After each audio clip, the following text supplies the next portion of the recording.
Hey there, I'm Pete Townsend, and this is Money Never Sleeps. We look inside the minds of entrepreneurs and at the crossover of startups, enterprise, finance, technology, and life as we know it. This episode of Money Never Sleeps is sponsored by Philip Lee, one of Ireland's fastest growing corporate law firms and expert advisors at the heart of the Dublin and London startup, fintech, and crypto communities. On the show this week, we've got I'm Jeff Donnelley, CEO and co-founder of MegaFans. And I'm Colin Bracey. I'm the CTO and co-founder of MegaFans.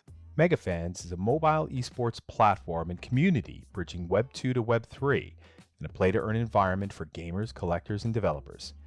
MegaFans are the sixth of 10 founding teams forming the launchable Web3 Techstars Accelerator class of 2022 that we've got on the show over the next couple of months.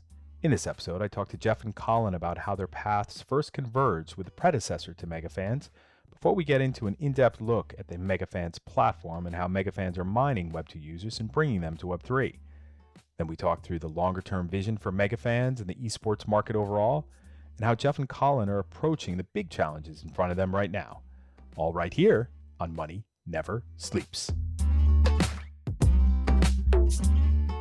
So, listen, guys, it is a Tuesday night for me. It's a Tuesday afternoon for you. How is everything going? You're only part of the way into your day. Yeah. No, it's been fantastic. Hard and fast. I think I got up at around 5 a.m. this morning. So we've been going hard and fast, but I think things are moving along. We've got a lot of different aspects that we're working on the business development side, marketing side, investment side, and then Colin is handling all the tech side, which has all of its own facets. So Colin?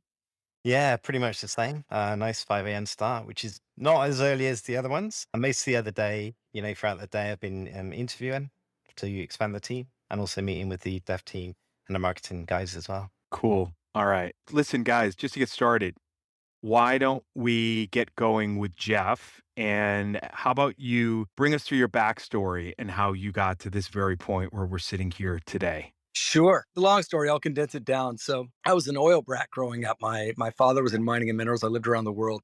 Gave me a really global perspective on humanity, really at large. And I've carried that with me my entire life and my career. I started in advertising in the mid 90s, worked for some small boutique advertising agencies in San Diego after I graduated from college. And then in 1998, I noticed some patterns. I'd worked at 3 agencies at that point, saw a lot of consistencies and processes in place, found ways to improve on those, and decided to go out on my own, venture out on my own, and started my own ad agency. A couple of graphic artists had pulled me aside after work one night and asked me if I would join them and start a new agency endeavor. And I was thinking the same thing. So we went ahead and did that. And I gave myself a 6-month run to try out this new business. I had about 6 months of money, enough to survive on in my bank account. And so I said, look, I'm going to spend 3 months building this business. If I succeed, I'll keep going. If I don't, that'll give me 3 months to find another job. And the plan worked. Within 3 weeks, we landed our first account. 3 more weeks, we landed a second account. And then I got very lucky, fortunate. Some of my friends that I'd gone to college with had moved to Costa Rica and were working in the iGaming industry. And one of them called me up and said, hey, we think we could use some help marketing and advertising the US market for these brands. And so I ended up spending the next 12 years running advertising marketing campaigns, primarily focused on user acquisition, retention, and monetization programs for online casinos, sports books, and poker rooms. And so that brought me to about 2009 when the US government officially made that market illegal. So I had to stop working for those companies, which was unfortunate. It was the first time I'd had a huge loss in my life. I was doing about 3 million a year in revenues, marketing and advertising, and I had to unwind that. And at the same time, Headhunter found me and said, Wow. hey, we've got this other advertising agency in your backyard that's doing television. They're looking for somebody that's an expert in the gaming space. Would you mind interviewing? And so I went over and I ended up working for Havas. Havas is one of the top agencies in the world. I think they're number 5 or number 6. And obviously we couldn't do iGaming, but they said, can you apply the same methodologies to the gaming market? And they put me in front of Ubisoft, Jam City, back then known as SGN Games. And I went to work and worked through the same process of user acquisition, retention, monetization programs for those gaming companies. Worked with several brands. So those two, worked with World of Tanks, and then got really fortunate and we landed DraftKings back when they were still just developing their brand. They hadn't even gone to market yet. They had a prototype at the time.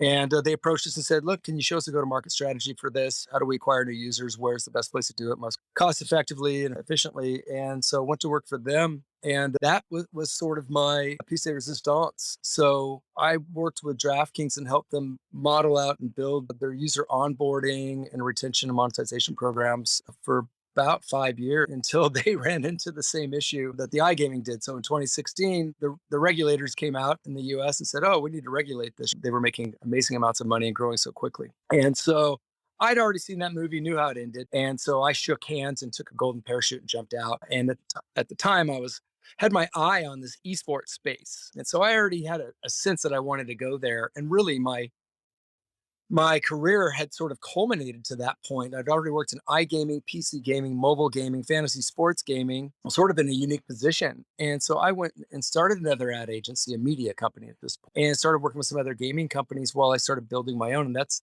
how I met Colin. I was actually doing a global go-to-market strategy for his company, which is another mobile esports company. And that's what brought me to MegaFans. Gotcha. No, it's a good story. And I was looking back at both of your track records and saw what you just walked us through, Jeff, but also saw in Colin a very unique stat that I shared with him earlier that, 27, 28 years as a developer slash programmer before becoming entrepreneurial. And Colin, why don't you walk us through your story as well and let us know why it took you that long? For sure. Thanks, Pete. Yeah, I was a corporate boy, right? My entire life. Yep. So I've always been a developer. I grew up in Bristol, in England, and now I'm living in Kelowna, BC, Canada. Since I left college, I went into a company that was making ERP manufacturing software. And I then got lucky and I got into the very, very early days of telecoms. So I'm aging myself here.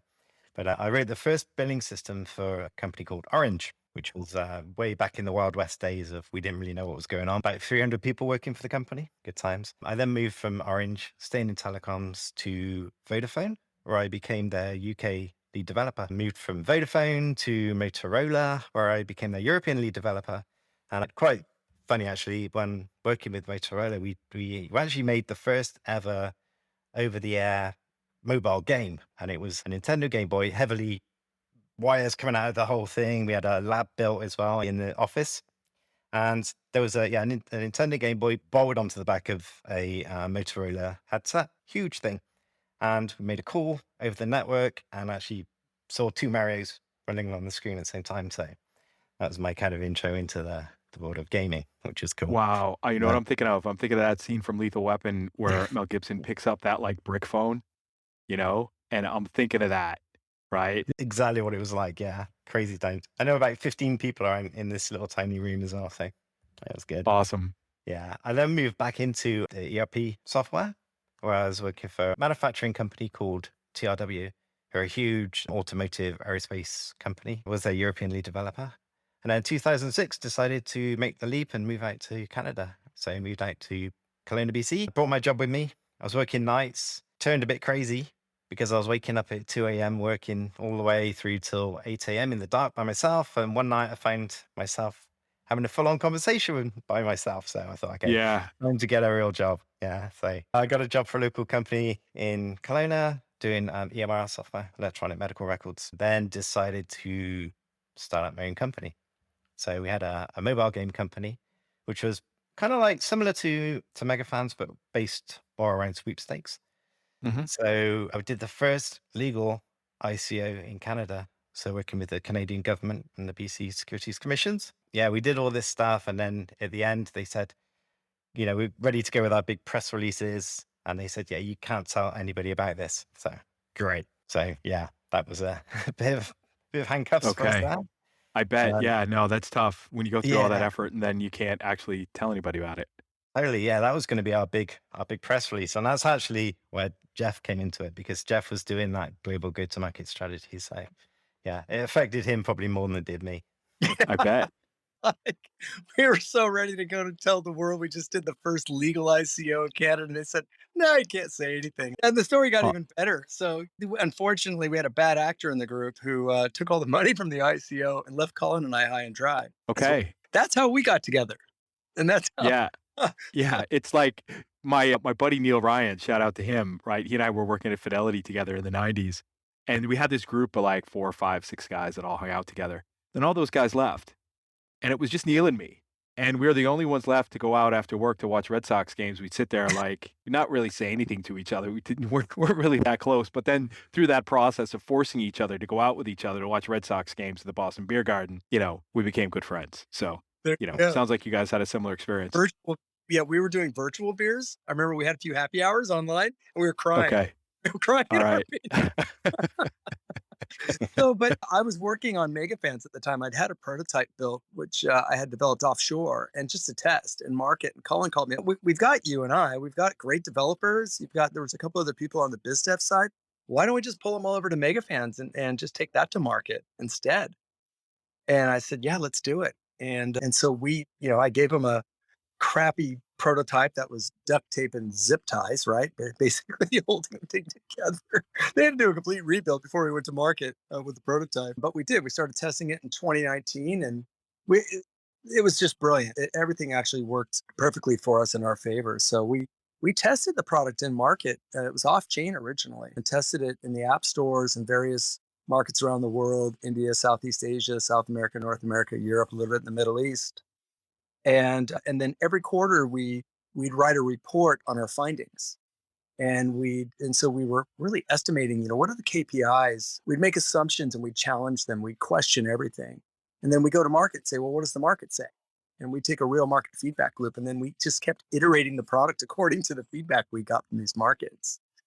And we had a couple of competitors, in the horizon, Web2 competitors that we had our eye on, and we were watching what they were doing, and then we were listening to the market, and it just didn't match up. Like what they had built and what they took to market, the market wasn't looking for, wasn't asking for. And so we went the opposite direction. And so we made some adaptations, I'd say, to market needs, so we could meet Gotcha. market desire and need, and then built the product accordingly. And then in 2021, we knew that we were always going to go to Web3 and offer, integrate Web3 products as prizes. So it's an esports platform, right? Is what we built. It's a software kit that can integrate into any mobile game and offer esports tournaments in those games to players around the world simultaneously. And you can win prizes if you win an esports tournament playing this game for high score. And so it's, if you take a step back, it's almost like back in the old days when you had game rooms and people would, play each other for high score in a game room. Well, it's the same thing, Yeah. but it's virtual, right? And now instead of just playing against you, me in a game room, now you can play everybody in the world's game room. So you're on a mobile device, you can play anybody that has the app on that mobile device simultaneously. So we can literally offer, an infinite number of tournaments to an infinite number of players simultaneously inside of one game for different prizes. And so it really lowers the barrier for people to be able to try esports and do it in a fun way. It's not so hardcore. These are mobile casual games, right? This isn't hardcore first person shooter PC games. These are very simplistic, fun, family friendly games. But now you can go play it and you can compete. And then we're building a community around that too. And that's a unique offering in this particular niche. Is to Yeah. build a community around casual gaming with using esports. And so it's worked quite well so far. It's big. It's big. And being able to say, that in Web3, building a community is the biggest, single most important thing, right? Because you got to bring the users in. Yeah. And, bringing in developers as well is critical. But the first thing is getting the users in. Tell us the bare bones of the business with MegaFans, right? In terms of what you've built so far. You've got the software development kit as well. But tell us what's there today and what the user base looks like and, where you think it can go from here. I'll talk to it from the business side. And there's an important distinction here is that we don't actually build the games. We have the esports tournament system that goes inside the games. So Yep. we need a game with a scoring system. And once we identify that, which there's tens of thousands of in the app stores, then we drop in our software, and we've limited the amount of touch points that need to be developed for coding. So it's actually very simple. We've had our team has actually integrated our software into a game as fast as in one day. So we made it very simplistic so that it's almost like a plug and play that you can drop into a mobile game. And now you can open up an esports system within that game that's got leaderboards. All the graphics are already built in. They can also be customized. So it's a white label solution from a business perspective. We're looking for partnerships and collaborations with other game studios, and we're already forming those. We've been approached by several, and we're having those conversations now. But the first games that we went to market with were proof of concept games. Yeah. And we've identified several open marketplaces where you can go buy these games from indie developers that are making Okay. these games very quickly. They're almost hyper casual, but they're really casual games. And so we would take the publishing rights of games that were already in the app store. So they were already in Google and Apple primarily. And then we'd take over the publishing rights, buy the game from them, and then drop in our software, republish the game as an esports version, offering prizes, and start marketing it. And that's the business side. But on the tech side, Colin, you want to talk a little bit about what we're doing with the For NFT? sure. Yeah. So yeah, so as Jeff mentioned, our SDK is it's Unity based, and the way the whole thing was designed was with the premise that it's going to be a lot bigger than what it is today. So everything has to be scalable, it has to be secure, and also open ended as well. So like I say, we do have the Unity SDK, but we can also white label the solution to other game developers as well. So they have access to all our server and API endpoints, and they can build out their own to whatever they need to do. And then, of course, moving into the Web3 side of things with the NFTs and the tokens is fun. I mean, when we first started talking, guys, back in December, January timeframe, one of the first things you said to me was that once you started making NFTs available as prizes, that your user engagement went through the roof. So that must have been quite a technological journey for you, Colin, to get done and implemented pretty quickly. Yeah. Absolutely. Yeah. Yeah. And with these NFTs are perfect for us for the mobile gaming, because if you win one of these NFTs, it's great because we can just, you know, give special entries into higher paying tournaments if you're an NFT holder, special events that we're running. And then of course you can win these NFTs by placing in a tournament.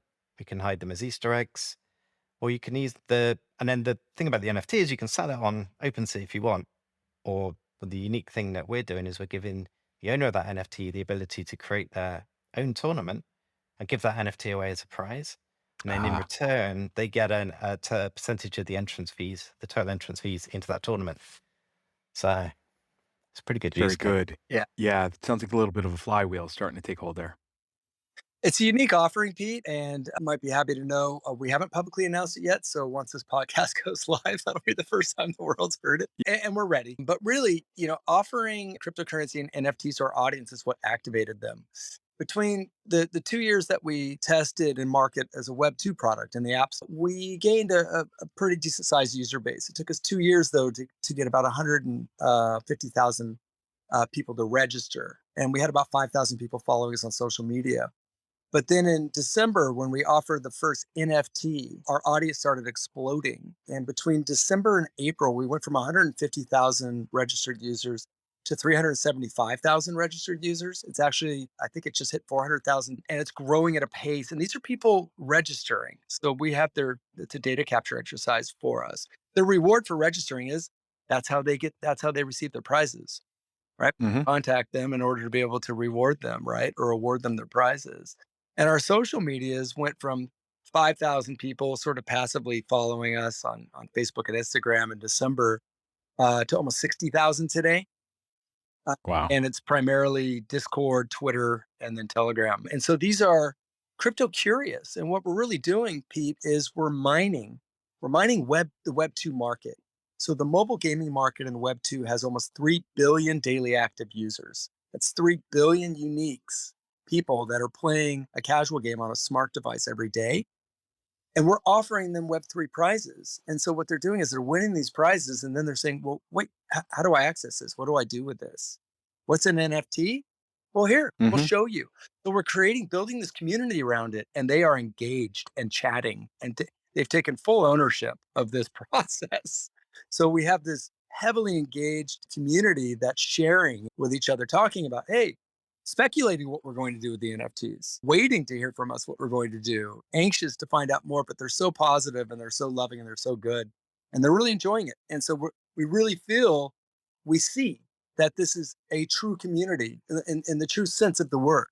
It's not just some passive, hardcore day trading, or hardcore gamer community. It's people that want to learn. They're crypto curious. They want to find out what this is all about. And so it has a really good feel to it as well. That's going a long way. And we're doing some cause marketing as well, which is one of the purposes of this business, is to raise awareness. One of the areas we support is women in gaming and technology, for instance. So we support an all women's coding school called Code to Inspire that actually operates in Afghanistan. I'm going to Asia soon, and I'm going to be talking to some people about establishing an all women's coding school there as well. And it's dual purpose. It's one to support, show women they can game, right? The two areas of the world that need more women are gaming and technology, STEM, right? Science, technology, engineering, and math. So we can do both with this. We can show them, hey, here's a game where you can go compete fairly, and you don't have to play, Call of Duty 16 hours a day. You can just go try this casual game and see if you can win. And then also, hey, are you curious about this? Because, if we can support these women's coding programs around the world, then we can help bring them into the fold and then hopefully buy some games from them someday. Hey everyone, this is Pete. Let me tell you about the folks at Philip Lee. A few years ago, I was at my first venture capital industry dinner in Dublin, and honestly, I felt a bit lost. I bumped into Andrew Tazali, one of the partners at Philip Lee. He bought me a pint and introduced me to the team, and they took me under their wing. That take you under their wing approach has been what I've heard consistently from fintech and crypto startups who I know have worked with Philip Lee in Dublin and London to help them wrap the right legal framework around their business, fundraising, and regulatory needs. And I can't recommend them enough. Get in touch with the team at philiplee.ie or on moneyneversleeps.ie/philiplee to learn more. But is there a learning curve here, right? In that once the user gets up the curve and once they go from being no longer just crypto curious, but crypto informed, are those in your community engaging on the games and trading ideas on the games? Or is this about them sharing ideas about the crypto side of it? I think it's both. And I think the amount on each side is going to change, right? As they become more mature. And so, we're hoping they become our brand ambassadors. As a matter of fact, we just kicked off a campaign this week asking our community members to invite their friends, Okay. right? So they can help teach them. Now you have somebody that you trust, right? Saying, hey, Yep. here and try this. Here's how you do it. Teaching them, educating them on how it works and what it's about. And then we want the conversations to evolve into, what are the use cases for these NFTs? Colin's talking about, and we're planning on doing open source to have the community help us build out these ideas, because we're exploring new territory. We're on the frontier. We are truly the explorers that are out there. And so why don't we share that with our community? And we've already used a feedback loop to iterate the product initially in Web 2. Why don't we continue doing that in Web 3? Let them tell us what to try. Yeah, I think there's a point there that, okay, we've got 100 to 200 million users of crypto on this planet right now, but what, 8 billion people? Yep. And 3 billion gamers, like you mentioned? Yep. And so even if we get to the point where those that come on board MegaFans and that they move from crypto curious to crypto informed and then eventually crypto native, that there's plenty more people to come in behind them. Right. And as long as they're bringing their friends and that you guys continue to innovate on the tech side and on creating this flywheel of these different opportunities to put in front of the users, then there's some pretty good longevity here. That's exactly why we decided to build mobile first, Colin and I both, the previous gaming platform and this one, right? Because the next billion people that come online next, at least 80% of them, their first interface is going to be on a smartphone mobile device. So that's our target. And when they first, try to explore this internet thing on these smart devices, they're not going to know the difference between our brand and some of the biggest brands in the world.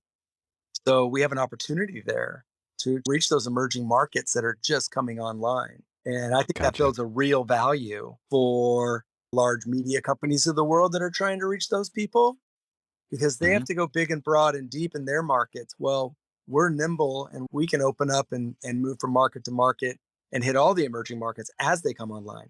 They're not building landlines across the planet anymore. They're putting in cell phone towers and satellites. And so we're built for that. Oh yeah. Oh, I'm thinking all different types of, overlap here with big media companies and the casual games, the mobile games, and the things that could drive more users to their content, their own native content. So I think I'm answering my next question here before I ask it. But in terms of the longer term vision, how big can this get? And, from probably, let's start this one from a technology perspective, Colin. What does this look like when you've got the first billion users, right? Ah, From a MegaFans perspective. huge, huge. We've got the team in place as well now. Like I say, we're hiring new developers, but because of the whole Techstars project, we've got some amazing mentors who are in place and are helping us out and guide us in the right direction. And everything is just kind of built around the next step. So for me in particular, I have to start looking into, maybe what happens after mobile gaming. We can move into PC gaming, to HTML5 games. Anything we could link it up to a peloton, and have a competition to who can burn the most calories in a week. There's so many opportunities for us in terms of tech. Absolutely. I think that the big thing is the fact that you're not publishing and developing games. You're just creating these bridges between different ways that people engage with smart devices for pleasure, for leisure. That's actually the Irish way to say leisure. I'll go back to saying leisure, maybe this summer when I'm back in the US. But how do you say it, Colin? Do you say leisure or leisure? I'll say leisure. Yeah. Oh, there you go. All right, Yeah. cool. From a market perspective, Jeff, how big can this get? My gosh, that as an entity, uh, as a market, it's going to reach. I mean, you have 3 billion people already playing casual games. So there's Yep. already a market. Can we activate half of those?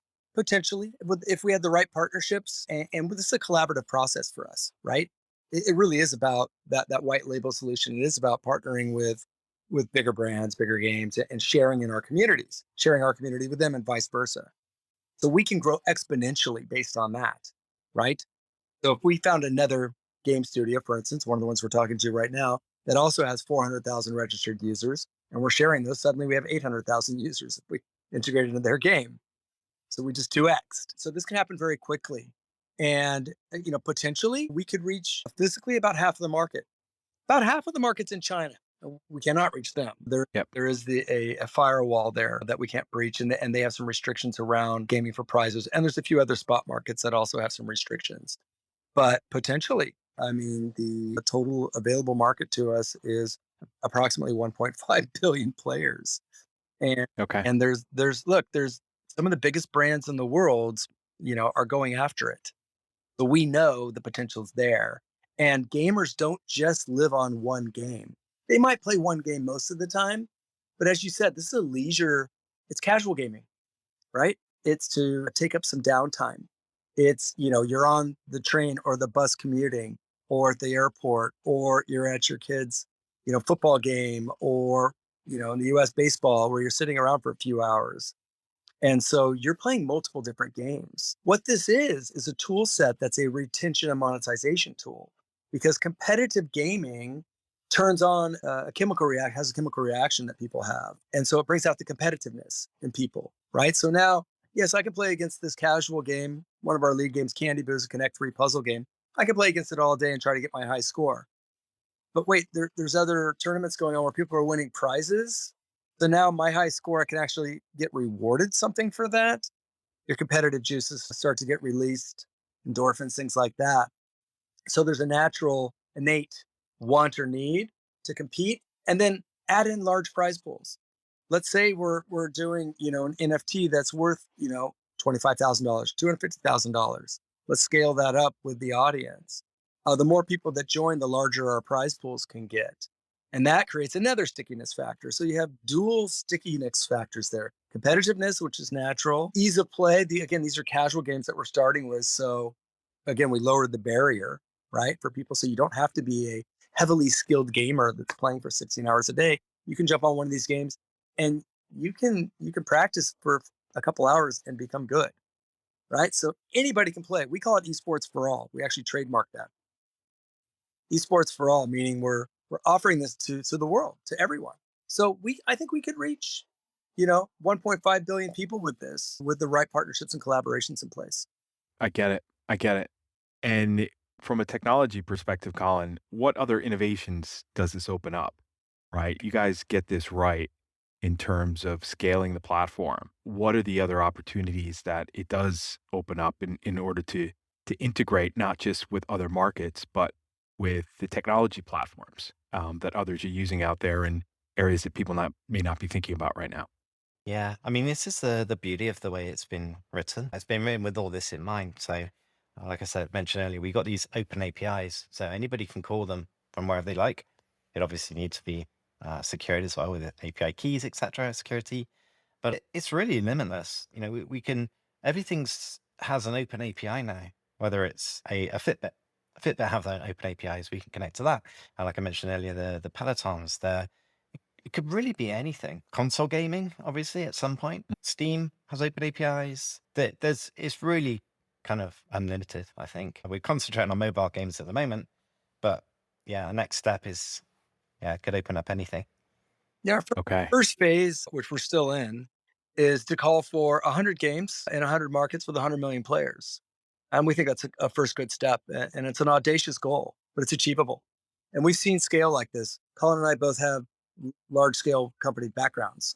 We know what that looks like and what it feels like. And we've been on those teams. And so, really, it is achievable. Bringing it back to the here and now, what is the biggest challenge for 2022 and obviously the biggest objective for 2022 to get done? Our goal this year, so we're fundraising right now. We're about halfway through our seed round, which is great. So we've raised about $1.5 million US towards a 3 million goal. We're going to launch a token with some of those monies in Q3, hopefully, depending on market conditions. And we're going to leverage that. And we are developing an NFT sale as well around some of our game characters. So we'll use that to raise as well. So we've got some good levers that we can pull and that are in development right now to help us get to a 5 million total goal this year. And we're using those monies to continue building out the team. As Colin said, we've been adding to the technical side. We're also adding to the marketing, affiliate marketing, and partnership side as well. And the goal is to have 10 games in market. We're now currently, we just launched on Samsung and Huawei. So now we're on Google, Apple, Samsung, Huawei stores. If we can have 10 games in those stores, 1 million registered users, 500,000 engaged followers on social media, that'll put us in position next year to 10x again. So in 2023. Okay. And that's the goal. And then from there, we know the conversations, it's going to be a global conversation at the end of 2023. Yep. So we're a little over a year and a half out. All right. From a tech perspective, Colin, what's the biggest objective for right now? So yeah, we've kind of gone from 0 to 100 in like a few weeks because of mainly due to Techstars, and it's all right. It's great. Love it. So we've gone from, kind of small, not so serious, we've been working when we can and get things working, as well as we can. It's gone from that to, okay, now you're in the next phase of the company. Everything needs to be, security side of things, employing new people, building out the products at the same time. And it's just getting the balance as well. It's awesome now. It's so much fun.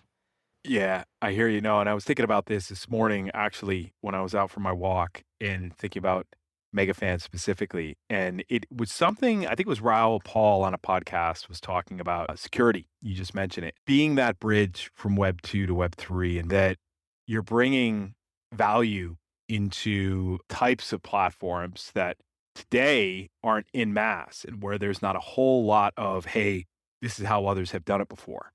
And so you're implementing the security to prevent this whole honeypot style attack of, okay, look at this new mobile gaming platform. They're paying rewards in NFTs. They're paying rewards in tokens. There is an ability to take those tokens off platform and monetize them if it's you that's earned them, but also monetize them if it's a bad actor that's done that. And building up security around that is pretty critical. And it's a very, very fast moving industry in Web3, obviously, or fast moving world in Web3, where you've got to do all that. You got all that copper fastened down. Is that something, Colin, that keeps you up at night? Oh, totally. Yeah. Yeah. I wake up at night in sweats, cold sweats. Because it's all on me as well. Obviously, it is. It's all on you. It's all on you. If it goes down, it's my fault. Yeah. So we have to stay one step ahead. I mean, trying to secure gaming systems is very, very hard because it's obviously open to a lot of cheating and like bad behavior behind the scenes. So we just have to try and stay one step ahead. We've got a lot of things in place for security using, cloud, right from Cloudflare all the way down to anti-cheat system on the server side. But the client side is very, very, very difficult to secure itself. So we try and do everything on the server side if we can. So, you start a game. Okay, we know how long they've been playing. We know what level they've been playing. we know what the maximum points are they can score in that time. So if anything outside of those kind of bounds, we flag them and then we investigate that. Hmm. Ah, Yeah. yeah, I think you mentioned this to me before. So almost like a cryptocurrency platform will have a whole bunch of transaction history, and they'll know for each one of their customers, each one of their users, what their tendencies are. And so they're going to run algorithms based upon their usage and their transactions and see if anything jumps out. For example, I was on a crypto platform a couple weeks ago. I was pulling up my list of annual transactions for some reporting that I was doing, and I hadn't logged into that platform to get something like that in a year. And within, I don't know, 4 or 5 hours, I got an email that says, your account is under review. Usually that clears within 24 hours, but then we'll give you access back to your account. And I'm like, that was it. I did something out of Yep. the ordinary, and they immediately shut it down. Yeah. And you can do those types of things. You don't need to be a cryptocurrency platform to do that. You No, can be fortunately, a Web3 gaming platform. the ground was sort of cut for us on the Web 2 side. There's Yeah. plenty of gaming companies in this world that have had to go through basic security. We're adding another area that needs to be secured in the Web 3, the bridge, right? The process. But those live in our accounts. So the bridge is actually the player's account. So you'll be able to Yep. see and access your Web 3 and Web 2 assets within your account. It'll be sitting on a Web 2 server, but it'll have links that'll take you to the Web 3. So we do, and Colin's been working on the security protocol. Like he said, this is what keeps him up at night. But luckily, for us, the gaming companies had already shown us some of the basics, and we've worked towards, achieving all those. And I think we've been successful at that. But part two of this, second side of it, is our community. As I said, this is a collaborative. So we've established the world's first mobile esports gaming community, not for a single brand, but as a vertical, right? Mobile esports. And we want them to take ownership, and they have. So we're going to continue promoting that, because if they see a bad actor, well, I wouldn't want to be in their way. That's for sure, right? Let this let them take Yep. over. We've seen what happens on Reddit and places like that when you say something that's out of line. Imagine somebody doing something, illegal, or something malicious within our community. I believe that our community would jump all over them and make sure that they were called out, and contact us and make sure they were banned.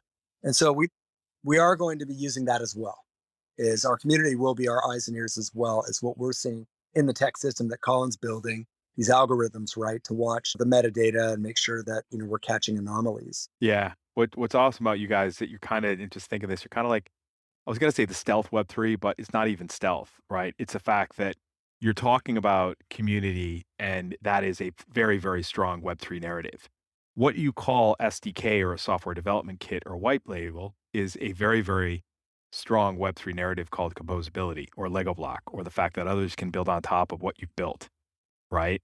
And you do have this compounding effect between you bringing more users to developers, and developers bringing, or game publishers in that instance, bringing more users to you, right? So you have this strong compounding crossover effect, which is another strong Web3 narrative. So is this a sign of the times, or was this thought out well in advance years ago? We were early. We were early. You were, well, doing the first legal ICO in Canada, you had your head around this early Yeah. days. And it's been quiet, but now it's moving like a house on The market fire. So well moved done, to guys. us, and look, we're a true platform play, right? That's what this is. The platform. You Mm, can build off of it. We can add games to it. We can add communities to it. They can interchange one account. You open up an account with us, you register an account inside of one of our games. You can now use that account across all of our games in our ecosystem. So it's a platform play. So we want to be sitting alongside the Roblox and the Minecrafts of the world. But we're mobile first, right? So that's our niche right now. We'll expand and go compete against those bigger players later when we're ready. But right now, there's so much to mine here, and there's so many people to draw in and bring over and show and tell, Web 3 assets and what they're about. So that's what we're going to do. It's something we've always thought about, moving into, is it was going to happen eventually, because crypto tokens and gaming just go hand in hand. And especially when you bring NFTs into the equation as well. I could lead you into one of your stories here, Pete, about the Chuck E. Cheese factory kind of thing, because, yes, you use those tokens to get things and then you get paid back in those tokens. So I know.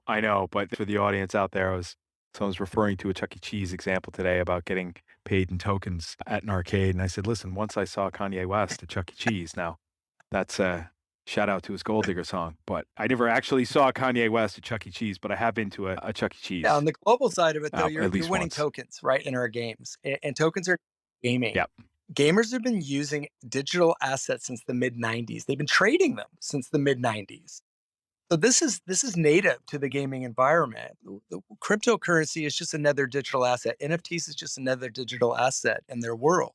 But digital assets are native to gaming, right? And when you're in our game system and you're buying and then playing, you're buying tokens, you're using them to play in inter tournaments, you're winning back tokens, and then you're trading those tokens out. It's like a casino model. It's like a Chuck E. Cheese's with recognize that, but for the rest of the world, it's taking your tokens from the table to the cage and then saying, well, what can I get for this? Well, you can get this NFT, this cryptocurrency, this product. We offer fiat currency. So anything that can be transferred digitally, we can offer. And so this is such a scalable and expandable platform from every facet. Every asset that we're using is scalable. And what Colin and I, got together and designed this particular model, that's what we had in mind the entire time for MegaFans was, let's build this for enterprise level. Let's build this for scale. And when we find the right partnership, we'll take this and be able to have a complete global endeavor with it. So that's what MegaFans is all about. Nice. Last question, guys. What's one thing that people wouldn't expect to know about you? And we'll start with Jeff. I like my quiet time.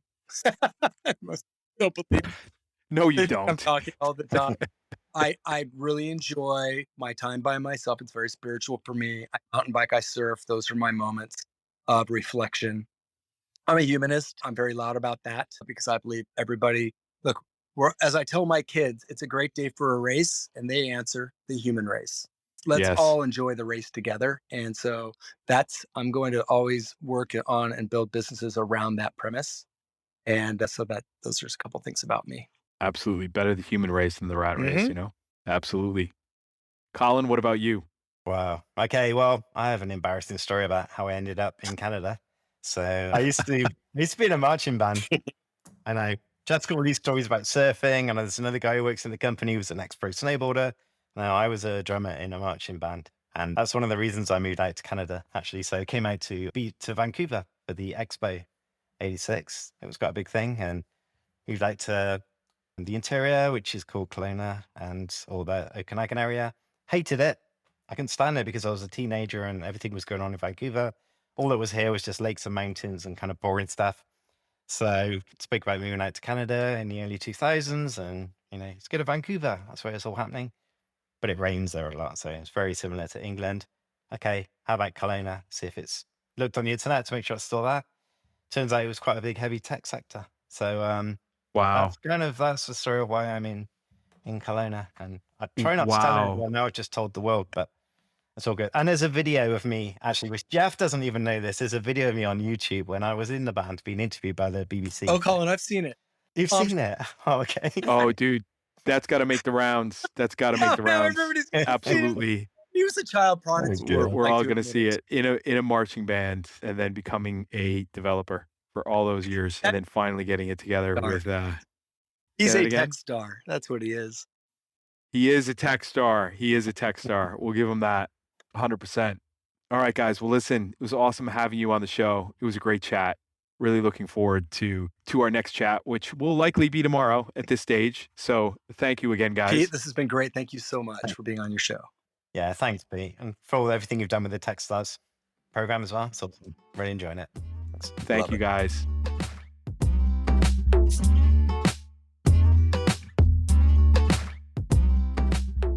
That does it for this week, folks. Thanks to Jeff Donnelley and Colin Bracey for opening up their minds to help us figure out why they do what they do. Links to get in touch with Jeff and Colin and learn more about MegaFans are in the show notes on our website, moneyneversleeps.ie, so check us out online. Also, thanks to Conan Brophy from Create Sound for mixing and editing this episode. Conan is an excellent media man to get in touch with when you're thinking about launching your own podcast. As for me, I'm an early-stage startup investor and advisor focused on where fintech meets crypto and crypto meets Web3. If you'd like to talk to me about your business, drop me a line on info@moneyneversleeps.ie. Finally, till next time, thanks for listening. See ya.